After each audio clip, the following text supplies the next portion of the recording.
Video seorang wanita mengambil kembali barang yang belikan usai putus dengan kekasihnya viral.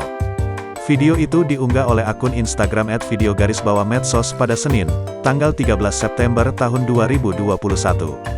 Dalam video tersebut memperlihatkan seorang wanita dan seorang pria yang mengeluarkan sound system merah dari sebuah rumah.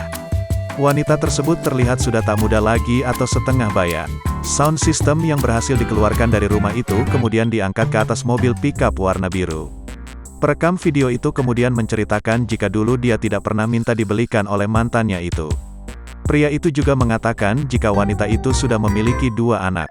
Usai mengambil 2 sound system, wanita itu kemudian pergi dengan 2 rekan prianya. Unggahan ini kemudian mendapat banyak komentar dari netizen. Banyak netizen yang menghujat perekam video atau mantan si wanita karena dianggap tidak modal sebagai lelaki. Diduga video itu direkam di daerah Wonogiri, Jawa Tengah.